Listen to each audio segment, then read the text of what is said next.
Welcome to the Gay Buddhist Forum, where teachers from all schools of Buddhism offer their perspectives on the Dharma and its application in modern times, especially for LGBTQI audiences. These talks are offered freely to the world and made possible by appreciative listeners. If you would like to support our efforts to share the Dharma with underserved audiences, please visit gaybuddhist.org. There you can donate, find a list of upcoming speakers, or enjoy many hundreds of these recorded talks dating back to 1996. At this point, we go around the room and say our names. We say our names, and today's question is, where did you come from today, and how did you get here? So my name is Bob, and I walked to the North Berkeley BART, and then I walked from the 24th Street bus. Douglas, I drove from Coal Valley in San Francisco. Aaron, I was in Upper Market and I got a ride here. CJ, I took the 33. Baruch, I drove from the Excelsior. Dean, I drove from Alameda. Patrick, and I walked from Dolores Park. Salamander, and I took the 22 to Mission and walked. Okay, and I drove from El Cerrito. Joe, and I drove from Berkeley. Paul, I drove from Upper End. Hubbard, I walked from South Lamas. Bill, I walked from 17th and Church. Mark drove from the Castro. Peter, I took the N Judah from Carl and Cole to Civic Center and switched to the 24th Street and then walked here from 24th Street with a detour at Deanna's Pastry. I drove from Notre Dame. I'm Jack. I walked to my car and drove over the street. I'm Don. I walked down to Van Ness and took the 49 bus. I'm Paul. I drove to the West Oakland BART station in Barrio. I'm Steve. I walked from Dolores and 20th. I'm Ray Dyer. I drove in from the Oakland airport after dropping some friends off. My name is Jim Stewart. I hurled down my stairs and threw down from the never fashionable outer Richmond. I'm Pat, and I walked from Diamond Heights. And I'm Jonathan, and I just walked over. Peter drove from Oakland. David, and I drove from Diamond Heights. I'm Frank, and I drove from South Market. I'm Jay, and I walked the whole 2 blocks. I'm Lee, and I drove from 17th and Clayton. My name is John, and I took the 22 from front of my house, and 6 blocks of moderate determination got me here. I'm Michael, and I drove from Twin Peaks. I'm Marvin, and I took part from Berkeley. I'm Rainey, and I drove from 17th and Nellie. I'm Todd, and I drove with Rainey from 17th and Nellie. I'm Anthony, and I drove from Albany and East Point. I'm Carol, and I drove from El Sobrante, or Outer Richmond, to the front door. So Carol Osmer Newhouse has studied insight meditation for more than 20 years and has been teaching for 10.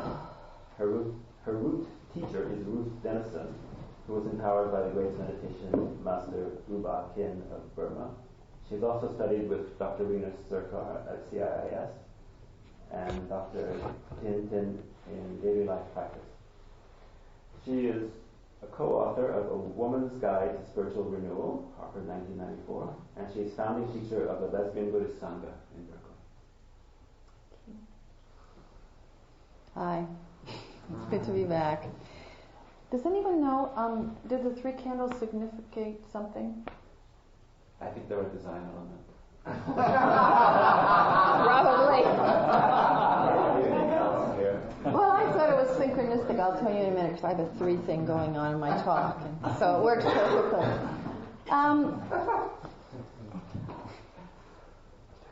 Every time Gay Pride comes around every year, I get into sort of thinking about my identity and who I am, and yes, and what is this all about? And I'm in the Dharma, and we have a lesbian Buddhist Sangha, and it puts me in a really good place to bring it back home in a way to the LGBT issues in our community for me, and I guess it does for most of us. And we're also having our 10th anniversary of LBS next week. So there's a lot going on for me about being gay, being seriously in the Dharma, and what is that all about? Obviously there is a connection in my life or I wouldn't be doing it. But what is that connection, and why has it remained so strong over all these years for me and continues to be so? So I've had these different titles for talks like Why a Lesbian Buddhist Sangha, or Queer and Dharmic, is that compatible? Or today I'm calling it Queer Folk and Connection to Buddhism. But it's really been a very long exploration for me. So what I thought I'd do today is talk about some of my connections, how they came about, and where they are today with the Dharma as a queer person particularly. And maybe that will resonate with some of you, because I do believe we have certainly a lesbian culture and perhaps a queer culture as well. And that might have some reason why we're all sitting here today. Not just that we're kind of into spirituality. We might have chosen this as queer people as well. I know that's true for me, and I think many people in our Sangha would say that too. So that's what I'm going to try to talk about. The 3 candles thing was that I decided to do it in the framework of the 3 gems or the 3 refuges, just because in a way the Dharma is a refuge, I think, for us, or certainly for our community to some degree, where perhaps other religions haven't been or aren't as powerfully so. That's certainly true from my experience. And so, as you know, the Buddha or teacher suggests these 3 ways, I call it, of connection with the Dharma. Buddha, Dharma, and Sangha, or with Buddhism, if you will. And you've probably heard that, those of you who have practiced a bit. I don't think there's a favorite one or a better one. All teachers stress all 3. But I think it's an interesting thing to step back and think, yeah, but what about me? Was my connection initially Buddha, Dharma, or Sangha? Is it still more one than the other 2? Anyway, to me that's an entry point to begin to think about all this. So that's what I've done, and I'm going to try to present that today. So me, it all became with the Dharma. It all started with number 2, the Dharma. In other words, the teachings. It certainly never could have started with the Buddha, because in my 20s I thought that was some kind of patriarchal god or something, and I didn't want even go there. But what happened was I found a female teacher, Ruth Dennison, and I heard teachings back in IMS in Massachusetts in the mid-70s, and it totally blew my mind. I couldn't believe she was talking about things that I had always sort of believed. So what I've tried to do today is pick out maybe 3 or 4 of those things that for me right now are still very strong teachings, particularly that I feel relate to being queer particularly. The first one I think I'll talk about is just the basic deal here that we're supposed to wake up to the truth of who we really are. I don't know how many of you have heard that expression. I mean, you could almost go anywhere, particularly in Theravada, Vipassana Buddhism, and that's almost the first thing people will say is, well, just wake up to the truth of really what is and who you really are. Well, what have queer folk been doing, right? I mean, ever since we were born almost. Given the social political climate that we were raised in, this becomes a very big issue, right, from day one. I mean, on the relative plane. Who are we? How do we be who we are? So when I heard those words, almost the first sitting that I ever went to, I thought, oh, well, I'm there, especially in the 70s with the women's movement besides. We were all trying to wake up to who we were as women and what was going on. Within that, I then went, when I was thinking about it yesterday, to some of the 7 factors of enlightenment that have stuck with me particularly strongly over the years as a queer woman, and you might want to think about all 7 of them for yourself as a little bit of a monthly practice and see this is a good thing to do anyway. Well, where am I now? Am I more into effort? Am I more into mindfulness? Am I more into tranquility? It kind of gives us a guideline. Well, for me, the ones that really work for our community, though, have more to do, first of all, with investigation. You may be familiar that one of the factors of enlightenment we're talking about, not something that they just think would be a good idea to do or something. This is about waking up to the, if you want to look at it as a goal of Buddhist practice, to pure freedom of mind. And one of the qualities that we cultivate is investigation. Well, again, it kind of goes back to what I just said. We have to investigate. We have to be aware of who we are, our surroundings, what's happening to us all the time as a community, and I think we're very skilled at that. But now within the Dharma, we have another tool, I guess, that we can use for that, and that's mindfulness, right? And that's another factor of enlightenment. Those two, for me, the way to do it, mindful awareness, and the fact that it's really important to always inquire and investigate into what's happening for us. To me, that's 2 out of 7, and we're already well on that path, I think, especially if some of us have been practicing mindfulness, either in sitting meditation or daily life. So those two seem like naturals to me. If you think about coming out, I was sort of alluding to that earlier.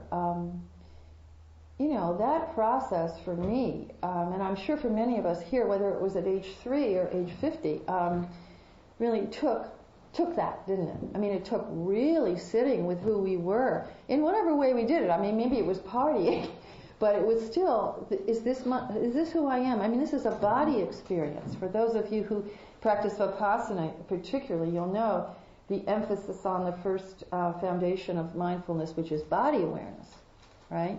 And so we, again, I would think, as a community, have body awareness. We've had to question certain sensual triggers by heterosexual society that didn't quite work for us. These things that were put before us, we either resonated to or didn't, right? And we maybe resonated to different kinds of things. Or we created the things that we physically, as well as intellectually, resonate with. And to me, this is a lot about not only self-exploration and coming out, but what the Dharma is talking about, that we need to do on a daily basis. Obviously not just about who we want to partner with or whatever, but that skill of being so close to who we really are and re-examining it all the time is a lot about what the Dharma is for me. So I think we have a special gift there, and an ability that we're ready on the path. Another basic teaching of the Dharma, we must acknowledge and accept our perceptions, as I said, and also be able to see through them, which has to do with mindfulness and awareness, in order to end delusion or ignorance. Right? These things are all sort of interrelated. So there's also 3 poisons you've probably heard of, greed, hatred, and delusion. And again, the one that I have a funny feeling that we've been practicing more with, or that perhaps, and we need to always continue to practice with for our own well-being, is the idea of ignorance or delusion about who we are, how we're treated in the world, I know for me, it's a tremendous connection as a lesbian. I have to do this on a daily basis. I have to know what's true for me as a woman and as a dyke almost all the time. I have to live that truth. For LBGT folk, I think, doubting our perceptions can actually lead to a kind of injury, right? Emotional injury from society, certainly, physical injury, or even death. If you understand what I'm saying, we really need to be present to who we are and to our environment, remain visible and not invisible. So to me, this is all part of the Dharma, a specialty of the Dharma, if you like. The basic teaching, we're still on teaching, that drew me to the Dharma originally was impermanence. And again, we have a teaching called the three factors, three characteristics is better, of our existence. You may have heard that talk. And one of them is impermanence. These are just who we are. Impermanence is, we're an impermanent being. I'm sure you've heard about that. Another one is no solid self. Another one is pain or dukkha. I think our community can relate very strongly to all three. Particularly maybe impermanence. Well, we tend to change living situations a lot. We change partners relatively frequently. We change jobs. Some of us have even changed our names. I don't know if Salamander is your real name, your parents gave you, but Snake isn't here today, I don't think. And Carol Newhouse isn't actually my name. Newhouse was a name I took when I came out and decided to, it was actually my mother's maiden name, but I liked it to have a new house, right, to live in. And it was an easy one for people rather than Snake or Butterfly, which I had considered. But now there is a Julia Butterfly coming out. But you see the point I'm trying to make? I mean, we just take this stuff for granted. Oh, yeah, I'm going to move. I have a new boyfriend. I'm going to, but we're really good at this. Maybe we see it as a liability occasionally. But I would say if you think about impermanence, we're living it. We're living change. We're living this kind of thing. If you think about some of the dukkha and the difficulties we've had, particularly as a community, AIDS, certainly cancer, untimely early death of dearly beloved friends and community members, we can certainly think that we have a sort of edge on experiencing impermanence. Maybe not personally, but certainly very closely in our lives. To the basic teaching of no self or no solid self, some of what I said already, impermanence and no self are closely related. But we can think even more deeply into the ever-changing, shifting nature of our identity. Being changelings, as I say. Sometimes we're out, sometimes in the same day we're a little less out, right?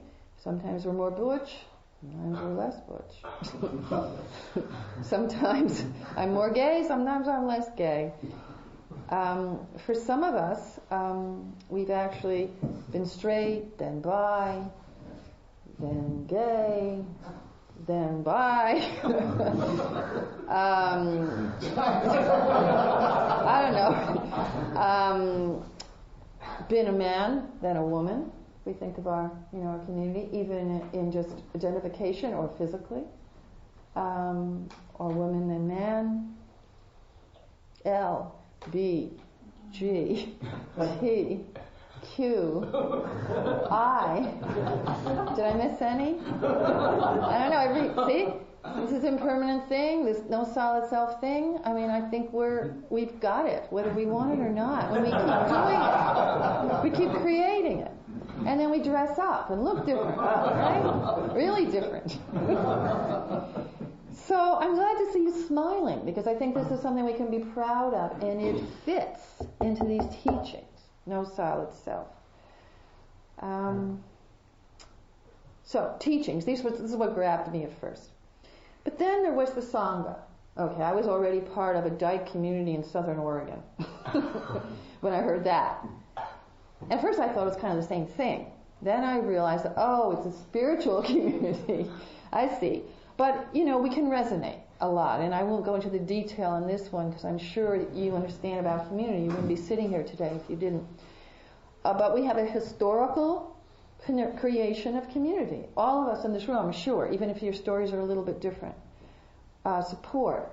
We go there for familiarity, maybe for visibility. Just think of the culture, music, art, all this stuff that's come out of our literature, that's come out of our communal endeavors. Political movement, right? When I think of LGBTQI, now I think of politics more than anything. That's what I think that community is really about. It's about rights. We're on that level now. So, but I think we could pose some questions on this one about community, and I'm sure you do in your Sangha. We have kind of a natural propensity for Sangha. for community as gay people, but on the other hand, it's a challenge, I think. How much is our call to community a reaction, perhaps, to oppression or suffering, which is righteous, that's good, a defense, wanting to be separate?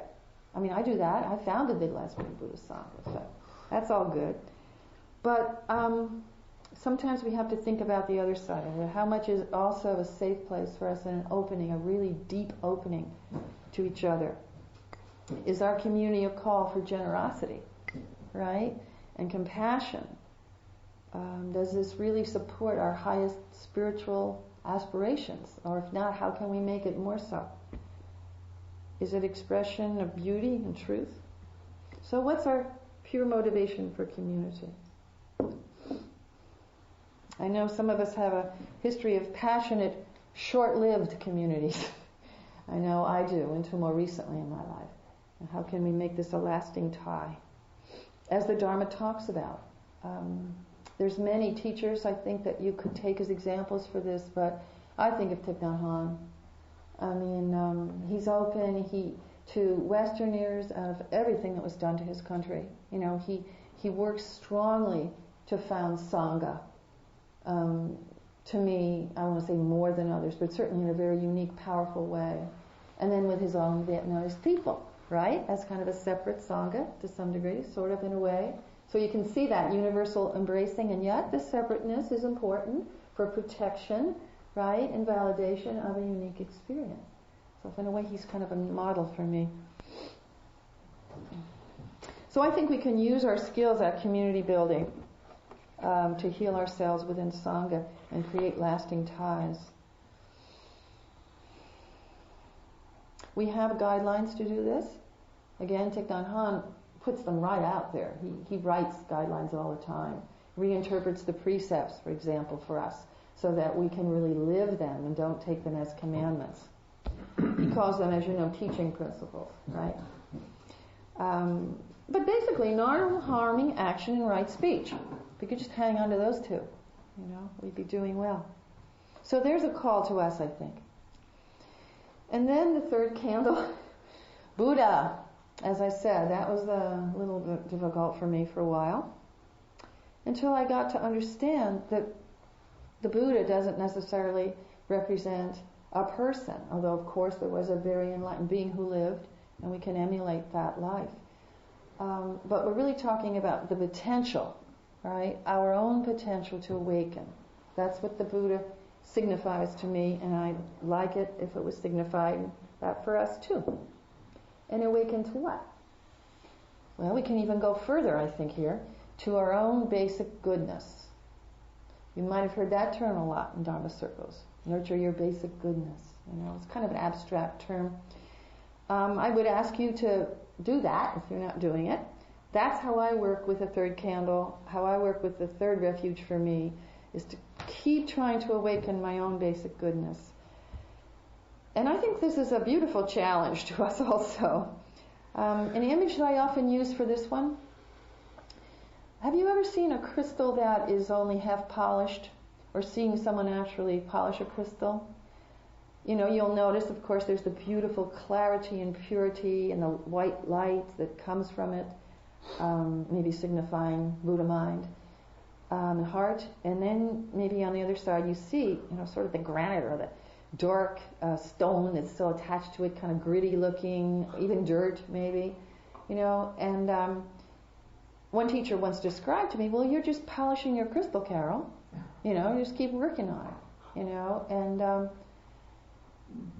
that's a lot how I see the awakening to my basic goodness business.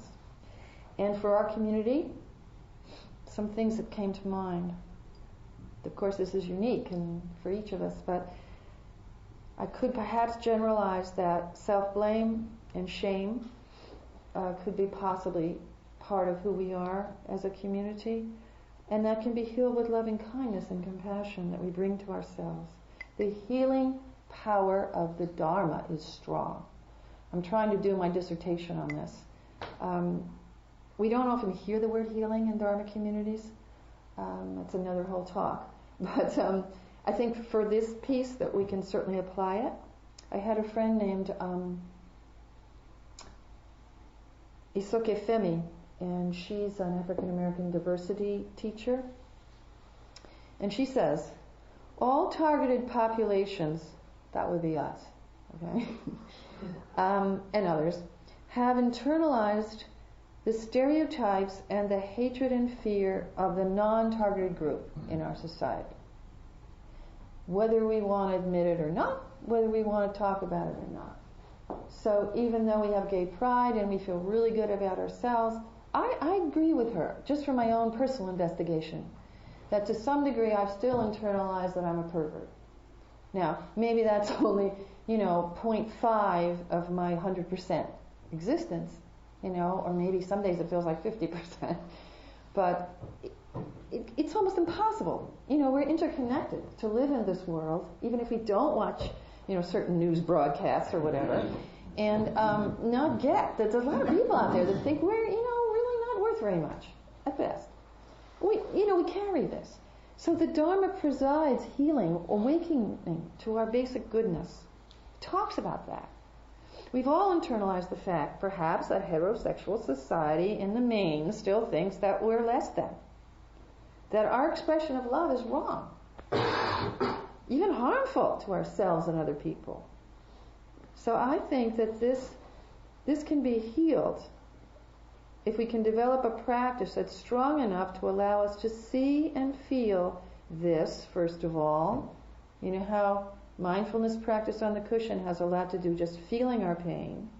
So if we feel some of this, and then heal it by just holding it with compassion. Right? So I think this is a strong message for our community and a great, great way to keep moving into the future within the Dharma. A healing message from the Buddha. So a few final thoughts about, I think, why Buddhism suits me well, maybe you. I talked about the no male God thing. Sure, there's a very strong and wonderful, you'd call prophet perhaps, teacher, and many others. But it's not a God, right? It's not somebody out there that's going to heal everything or fix everything or move the whole world upside down and, we're going to pray to him, or at least that's not my understanding. This is a teacher. So that frees me a lot. We have guidelines. A lot of teaching meant as guidelines, not as commandments. We also, I think, have, and I love what you said about design, freedom to create form, which is an artistic quality or just sort of a given, I think, that we do a lot. Whether we're dykes building cabins in the woods, or whether we're men dressing up, or whatever we do. We're constantly interested in the physicality of the world. And I can see we can bring this, into our meetings, into our rituals. We can create our own rituals, right? We can do this. We can use our fairy power, if you like. Also shared leadership. Obviously, GBF and LBS have done that. But even in more strict kind of Buddhist circles, you'll see more and more of that, right? Men and women sitting up front teaching, a Buddha and a Kuan Yin, teacher-less sanghas like you have. This is a good thing, and this is who we are, I think. I even went so far to fantasize about lineage the other day. I said, after I'm gone, this lineage thing in the West, this is going to be, what are we going to do? What are, my generation is still sort of identified, like say with Ruth Denison or teachers from Asia. But, I don't think this is going to keep on like this. And so, do we have a lineage? Does GBF have any kind of lineage? Not that you have to have one, but, passing it on from the older students to the younger students, or the more practiced people to the less practiced people, or how are we going to do that in our community? Is there an LBGT lineage that's going to happen? Maybe not. Maybe we don't need that. But I think it's kind of already happening without really being said. So, there's a lot of my thoughts about all this.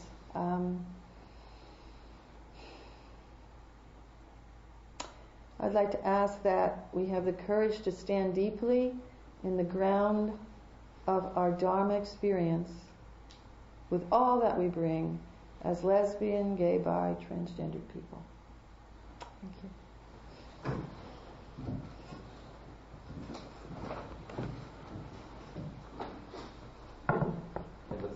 plenty of time for questions and comments. Yeah. Thank you. I really enjoyed your talk. Mm. And I agree. I think that being part of this. What was your name again? I'm Todd. Todd, hi. This most despised minority that it also helps develop our compassion for others. That's been true for you? Definitely. Yeah. But we have to stay in touch with it, right? And living in San Francisco, you know, it's. I went to Dallas recently. That's all. It was helpful. You know, in this practice, I think, oh my God. You know, I met someone from Austin recently who lives in that little liberal enclave of Austin. I don't know if you know much about Texas. I'm just learning. She said literally, and she has a child, you know, she said literally, I don't go beyond the border of Austin, even shopping.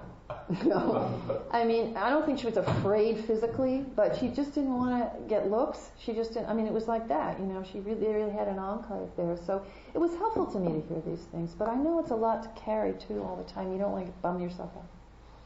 Thank you. Yeah. I've been coming maybe about 2 years here, and so I don't know the full history of the connection between the two groups, yours and this. Have there been kind of combined, kind of just social, like a potluck or a, you know? I mean, it'd be interesting for me to see who the women are. Totally. This question has come up several times. If anybody else wants to add to this, some of you older members, Peter's laughing. Yeah, it's a thing that doesn't happen and gets talked about a lot. Talked about by the women as well? It feels sort of similar to me. It gets brought up once in a while, and a few people seem interested. I talk with maybe some member here, and we try to set up maybe even a potluck in the East Bay, because we're more East Bay and you're San Francisco. And then it just doesn't happen. One time we talked about actually joining on a Sunday, which actually I think maybe that's the best idea. But I don't know. You know, my theory is this. I can tell you because I always bring it up, you see in my talks, I think there's a tremendous amount of similarity in the way we practice, what we believe, how we are with each other, even in our organization. The only slight difference is I'm a teacher, and I don't think there's anyone who you're identifying like as your guiding teacher. I don't think there is there? No. Okay. I just want to check because things change, as I said. I'm a guiding teacher. I help facilitate. I give talks, but not every week, you know, and it's sort of similar. I think the other similarity is we really want to be with our own people. You know, so when it really comes up, because that's why we made these groups. So not that we don't want to be with other people, but we cherish this special thing. So when it comes up, oh, well, we could do that. You know, it can be interesting. You know, nobody ever says, I don't want to do that. It's not on that level. Yes? When do you folks meet, and are you open to having people come? Not the way you are. I can tell. That's sort of interesting. The theme seems to be right now that we meet Tuesday nights and not on the weekend, so that's a little different. I mean, occasionally on the weekend, but that's something special. I think that the women like to be with people who identify as women. Let's put it that way, like we have transgendered women coming now. But people who identify as women, that just seems to be the vibe right now. And that seems to be that you guys are open to having women come sometimes, right? Right?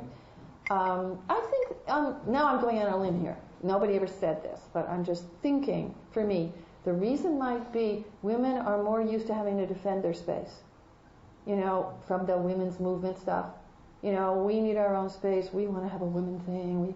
And so I think that kind of translates into that. Afraiding somehow, perhaps not real, but just fears that somehow they would lose their power. You know, that old conditioning that a lot of women still have. And let's face it, they're still experiencing this in the world. You know, so, and that's not personal. People don't even know you guys, so it's not about that, you know. And I support that. I think as long as they feel that way, that's how it should be. But I did support the idea of coming over here maybe, or doing something on a weekend, you know, in the East Bay. But it just didn't happen. So if anybody is interested in trying to make one of these things happen, certainly I would be the person to contact, and I'd love to. I would put energy into trying to make it happen, and I will go if it happens. And I imagine we would have at least a small group of women that will come. It's hard for me to say. Anybody else have any comments about that, or something different? Well, it's connected, I guess. I'm one of the people who more intensely felt that we should be open to women as well as men, and we've moved along in that direction, though perhaps not as far as I thought we should. But the more general issue that I thought, and where this connects, that it seemed to me that a lot of what you were talking about, which I loved, by the way, was about community. And I noticed a lot of intense interest, I thought, from various of us here as you were doing that. And so I see that as both existing among gay people and not. I remember long ago somebody who was a very straight friend of mine said, "Oh, well, you people are lucky. It's like being in a fraternity. You go someplace new and you can sort of find other people." But the problem with it is that it's the distractions. So it's interdependence where everything's connected, and then some of us have sort of a need to create a smaller piece, whether it's women or gay men or my family or whatever, that feels more intense. And it seems to me, and maybe it's just my own personal feelings, that the desire to create a more intense, if you like, intentional community is one term that's been used, though it's generally been used about living together, has become stronger, and we're not there yet, in large part because there's too many distractions. There's too many other things to stay in one place. So little time, so many men. There's cruises and places to visit and shopping. So do you really think that that's the main reason? Because I'd like to hear from other people too. If you feel that more of a sense of community is needed, spiritual or whatever community, do you feel that it's mostly about distraction or other opportunities? Because I think there's other reasons too why it doesn't always happen. Yeah. I've just recently had, in sort of stark contrast, the Gay Film Festival, which can have extraordinary sense of community when a film hits and the organ plays and everyone is screaming and stuff. And I just was at a very straight destination wedding for a week where I was surrounded by a love of old friends, but I was also violently resentful of all this fuss just because these kids wanted to get married. I didn't know what to do with this family. And I mean, my friends got married in parks and backyards and stuff, and here, enormous expenses. But even though I was surrounded by love, I within myself generated this enormous sense of alienation against the entitlement of being straight. I guess I'm still processing that. And the girl I've known her entire life, she is blameless. Her parents I adore. Everyone is innocent and I've been my own little inner trip, and then to this an ugly legal week in courts around the country.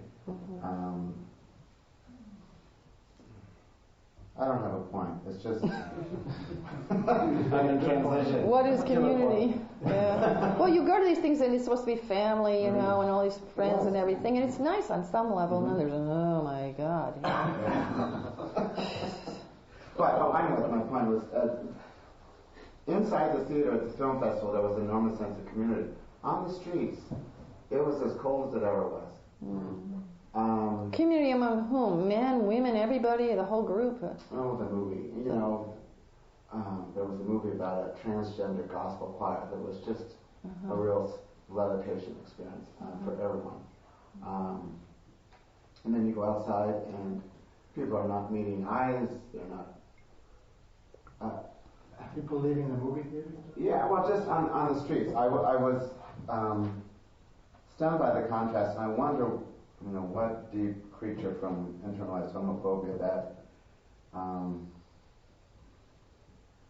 lack of just public generosity on the street within our community, which has been a somewhat constant for a long time. And that's so I think that's one reason why people come here. It's not just necessarily for spiritual reasons, it's for a sense of community with a different starting point. Anybody else? Yes? Something I wondered, brought up years ago, and no one paid any attention to it, but I do think it's important, is the enormous numbers of us who are devoted to it, and it's probably more people in the world than anything else, self-pleasure, or what I like to call S-squared, self-sex. Years ago I brought it up, it should be GBLT S squared or something like that. Of course, that's a laugh line too. But I think it's under-celebrated. I mean, it is a community. We've been targeted over the centuries in the Bible and in the Boy Scout Manual and other the important books of the world. Go ahead. I haven't asked the Dalai Lama, but I understand it's well used in monasteries and whether you get men together, and I presume nuns too. After all, they have a pleasure spot. Yes. Why hasn't it been recognized like the body electric people do, for example, like a digital Satori or a handfelt Nirvana or something like that? I've always been perplexed why it isn't gloriously singled out for the wonder that it can be. And many of us find that it's a glimpse of magnificence, of wonder. That is, it goes beyond ego. We can leave our egos behind. That's right. At that magical moment of transformation. It happens. And this doesn't have anything to do with community, right? You're just this doesn't have anything to do with community, right? That's called a circle jerk. I get it. Oh yeah, right. But even that's a demeaning word. Or masturbation is so clinical. I mean, why don't we call it what it is? Yeah. Intense, wonderful, creative gift from the universe. That's true. Yeah. I have been going to Paris, and they have a Zen center there, a very small one. And I got to know the Zen master, who was a lady Zen mistress, and I have a lot of respect for her. And one time we were talking, and she just brought up the question. She just, out of the blue, said that she had heard that there were gay sanghas in America and perhaps elsewhere, and she did not approve of it. She thought it was a way of divisiveness. Yeah. And what really struck me is I felt like saying, why are you telling me this? I do not know whether she knew that I was gay, but I think she probably did. And that was my my first reaction. And the next reaction was, well, maybe she has a point. And I'm not clear on any of this for myself, except that I kind of have the feeling that if things continue to progress, or if things progress well, I'm not sure I can say continue, perhaps in a number of generations, things which were necessary now, like a gay sangha, a lesbian sangha, will no longer seem necessary, will no longer perhaps be thought of as necessary, and that Buddhists will just simply meet together. The one thing that does kind of intrigue me is that I believe that one of the teachings of the Buddha is that there is no self. And although I certainly do not pretend to understand that even in a small way, if there is no self, then I guess there is no gay self. Anyway, I'm mostly just trying to share this thing that happened in Paris because it did bother me. I felt like I finally got to the point where I realized that Buddhists are just people, and that I didn't have to put her on a pedestal as knowing everything. Right, exactly. But I felt like in the 21st century, at this point in history, she might have been a little bit more open. Yeah. 3 generations from now, maybe that would be. Well, I think it depends on. You might ask, what is the purpose of say a special sangha, or whatever you want to call it, let's say a gay sangha? What's the point? If it is to separate out for in a defensive mode or in some way needing that protection or refuge, which there's nothing wrong with, it could be. That can change, in the coming years or generations, and that might not be so necessary. However, to me, that's not the only reason. The other reason is, aren't we interesting? Aren't we special? And this is the thing of the self. Aren't we kind of creative or interesting? That's what got me about lesbian Buddhist Sangha. I wanted to see, in fact, before that, I was doing other kind of lesbian groups, what we make. What do we do? It's sort of like there's all these flowers in the field, right? And each one is unique, that kind of thing. So what is this Sangha like? And what's the Vietnamese Sangha like? And, what are all these different groups doing? And then we come together, too. That is thrilling to me, and I think that's partly why LBS keeps the men away somewhat, because they want to see what they have to offer that's unique. And then people say, well, there's no self. Well, there's no solid self on the ultimate, if you want to call it, absolute plane that Buddha is referring to. Yes, we're all just molecules interconnected, yeah. Except we live on the relative plane, and we have an identity, and we actually have a physical body, and that's how we have to function. And within that conundrum is where we live. So you have a touch with absoluteness sometimes, and you realize, right? But if we walked around and thought we were absolute, and we walked through a bad part of town, we might not be living very long. We would be dead, So there is a relative, and then there's the absolute, and it's a long story. Yeah. There's two comments to make. I'm an active member of the San Francisco Zen Center. There are many lesbians there, and many men. Instantly, I thought of many lesbians there. I didn't want to also think of. I know a lot of men, heterosexual men. Yes, it's interesting, actually. Yeah, there are a lot. When I say a lot, I mean a significant number. Not all of them. There's some ordination soon, isn't there? Of 3 lesbian priests or something? They're going on all the time, so to speak. They're doing what? They're happening all the time. Oh, are they? Anyway, I heard there was, because we have a couple of them that come and speak at our group. And there are any number of them, including several people who have achieved the highest level of recognition, and they come very well. Maybe Tia coming to speak to you or something. She's a proactive lesbian. Okay. So they exist within that community. That's just an observation. It's interesting. And it's simply, it's like what this, we're talking about. It's incidental to our being in a community. It's not part. It's not something that it's just there. They're just members, so to speak. One thing they do about it, though, is that people who are in relationships do not walk around in the activities of the center being in relationship, like we're a couple coming to this meeting, we sit together.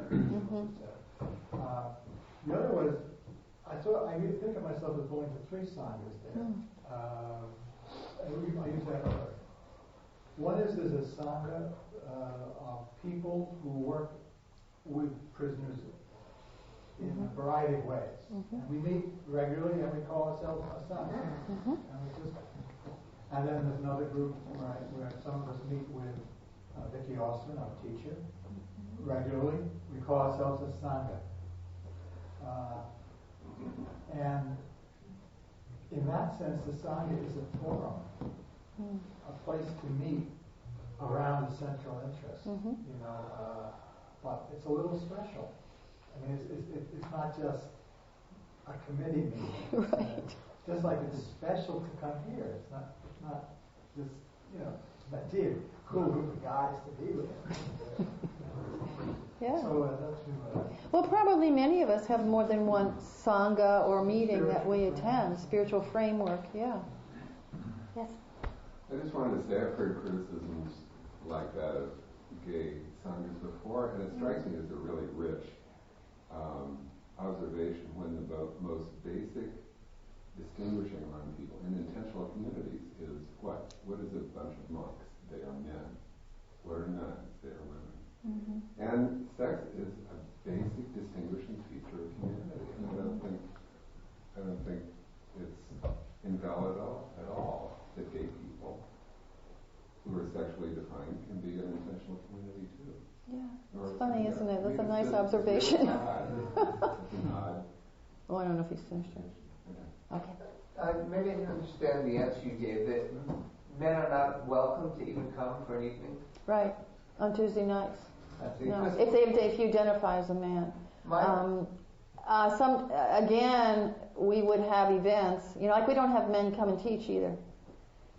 We just have women teach, not just lesbians, but women or people who identify. We've had transgendered people, but they identify as women. Yeah. Yes. I know it's, wait, one more second. Sure. I know it's a complex issue and there's lots of different, pieces of it, but it seems that to have an inclusive attitude, at least around visitors, this group has an inclusive attitude. We have, some difficulties around exactly what we want to do around it, but the women come, they stay for a while, and then they don't necessarily fit in and they leave. Mm-hmm. That happens in many ways. And I just wonder whether, I'm just a believer in open systems, and I know they're difficult, and I know affirmative action systems and trying to get things to be more diverse are very challenging to have happen. But I just think there's something unhealthy about such a system that would block opportunity for cross-pollination of ideas and seeing people. Just trying to think of other groups that have evolved in certain ways, like African Americans, having a white person show up. Different kinds of analogies. I think the situation is similar. If a group, this is just the way I understand it, if a group, and I kind of agree with you basically, so I'm not in disagreement, but you go with where a group is, and where this group is right now is that the man is the oppressor. See, it's not an equal situation. So a woman walks in here, it's a different, if you talk about society situation, you guys have the power, you're the men, the woman is walking in. See what I mean? So it's perceived, maybe unconsciously, I'm not saying people would start explaining all this, but that's how I understand it. And then a man walks in and,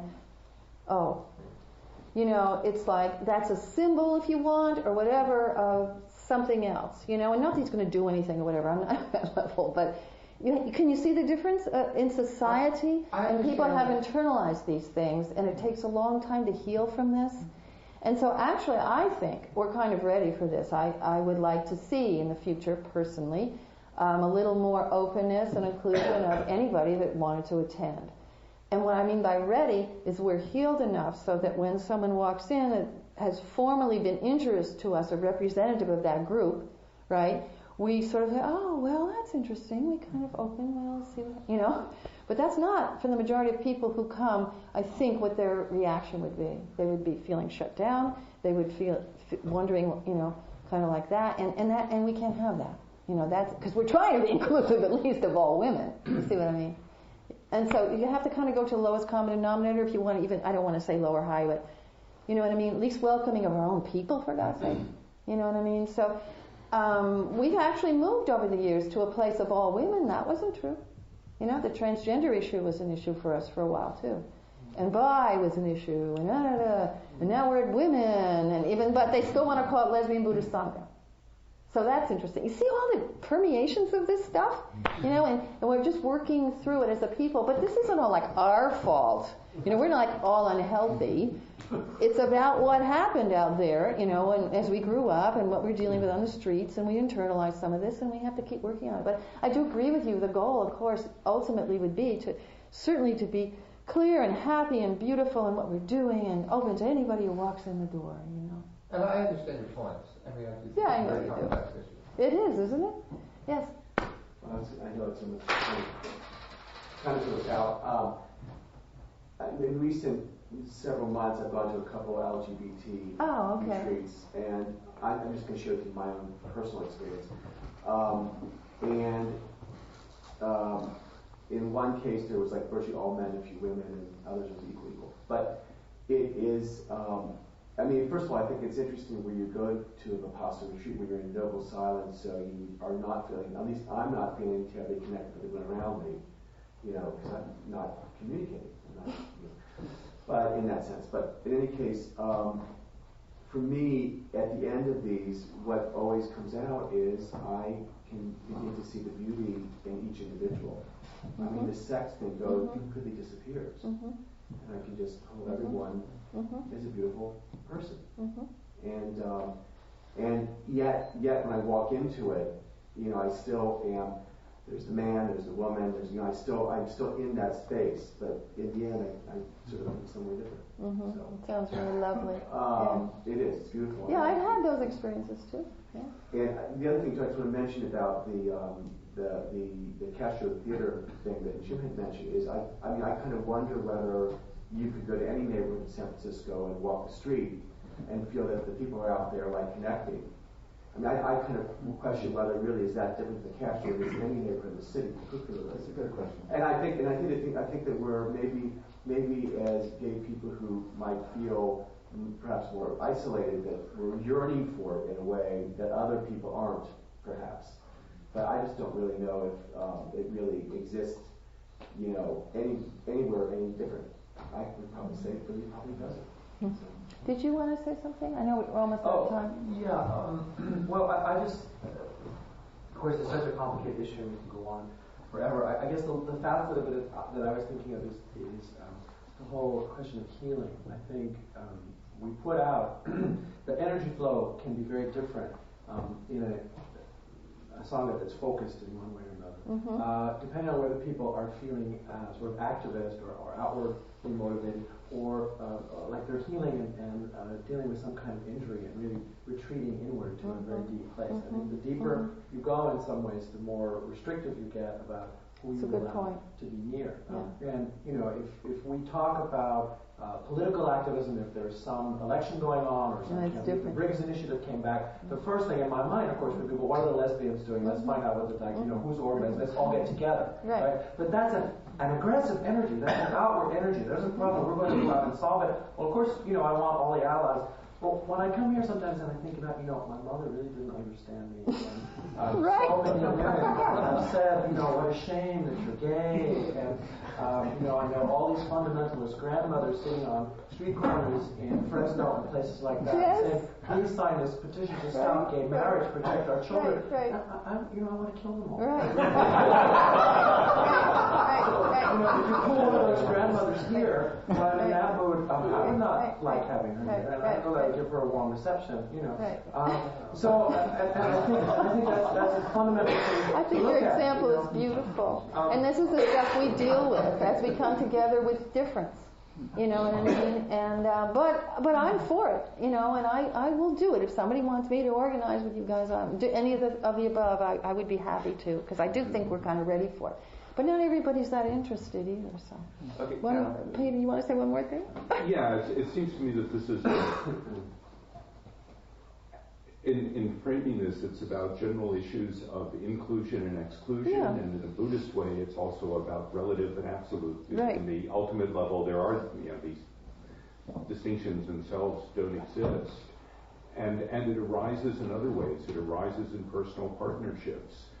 So, do I have an exclusive relationship with one person? Well, I gain something from intensity, but on the other hand, I lose something from less contact with others. And do I go to New York? I gain something by going to New York. I lose something by I don't spend the time becoming more intense with my local environment. And I also think that what somebody just said is there's some particular issue for us as gay people, and so I think many of us are searching for that balance and the intensity of community, and part of it is just that we haven't been around as a identified body for that long, and it takes a long time, maybe generations, to find a way to have it sort of fit. Right, and so it's even in the 10 years, and you've been around longer than that, right? How long has GBF been? 13, yeah. Think of that, like in the relative cultural developments of the world. I mean, that's like, So, I think Thank you. Thank you so much. Could we have announcements of interest to the Sangha? CJ. G'day. G'day. I'm CJ, and I am the potluck coordinator. We have a potluck coming up on the 30th of July, 3 weeks from today, at 12:30 p.m. at Lee's Place on 17th Street. I'll have flyers next week and in the following weeks. If anybody would like to open their home to a potluck, just catch me. Okay, thanks.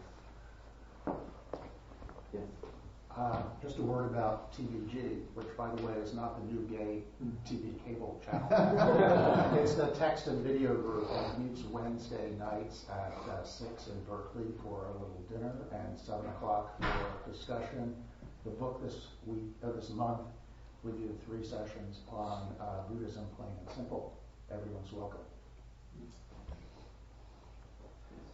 Yes, I'm Anthony. I'm actually going to that group, and I know that people that live in San Francisco have expressed some interest, but I think there's been some concern about transportation. I've been picking someone up at the North Berkeley BART station at 6:45. If anyone's interested in coming and needs a ride, please talk to me afterwards. I'll give you my cell phone number, and then I'll give you a ride back after the meeting. It's a great group. I encourage people to consider it, and my car is available for transportation for 2 other people. I'm currently picking up 1 person. Thanks. I think that was 5:45. Oh, 5:45? Yes, yes. Well, last month, I was facilitating on the 4th Sunday, and the sign-up sheet for newcomers, there were 3 for that Sunday, and there was also somehow a sheet from a previous Sunday. So I took them both, but I lost the one from the previous Sunday. And I don't know what Sunday it was. I know I emailed Bob, his name was on it because I recognized that because he had moved. But if you signed up in June for the first time, go ahead and sign up again because I don't know. I lost about 4 names. If you signed up to get the newsletter, one test might be if you don't get the newsletter, the next newsletter, then sign up again. Some people don't want the newsletter, they just want to be on the database. But to be safe, you can sign up again because there's no Todd harm here keeps the database and he'll recognize your name. It'll be a small,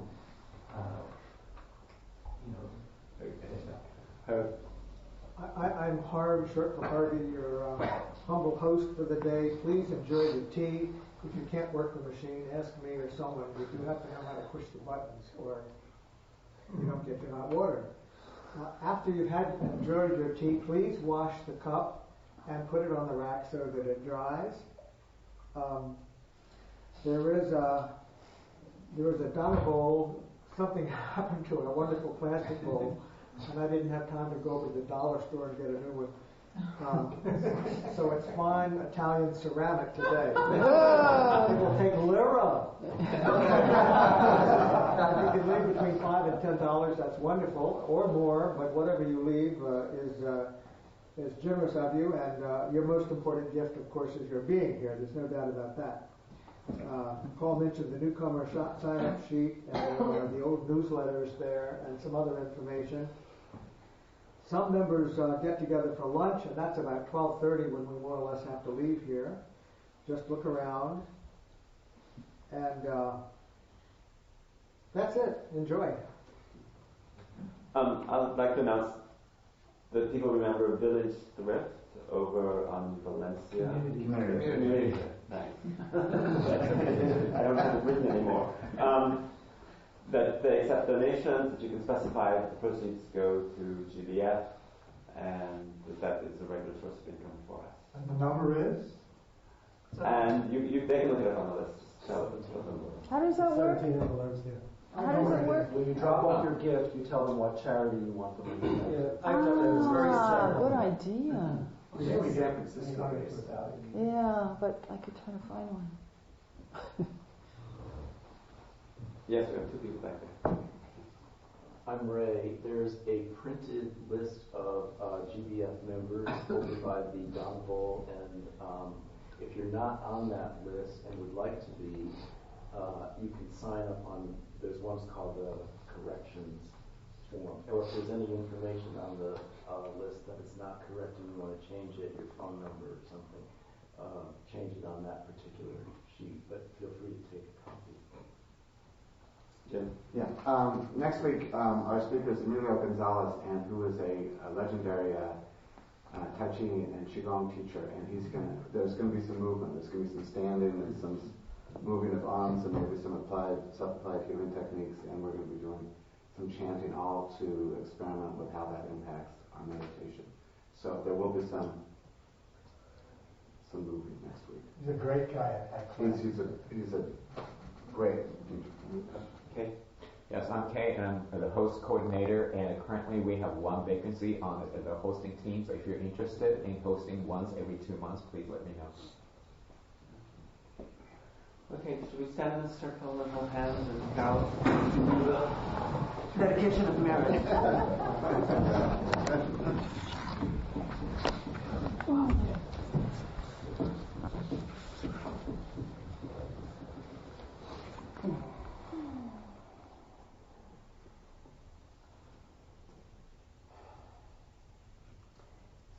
We dedicate the good energy raised today in the name of all LGBTQI people and community, to all our sisters and brothers, and to all beings who are suffering.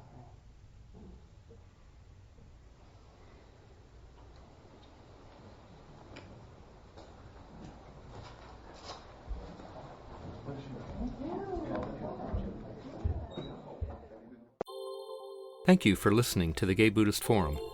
If you would like to hear several new talks per month and be notified of upcoming speakers so you can participate live, please subscribe to this podcast, like us on Facebook, and join our mailing list by visiting gaybuddhist.org.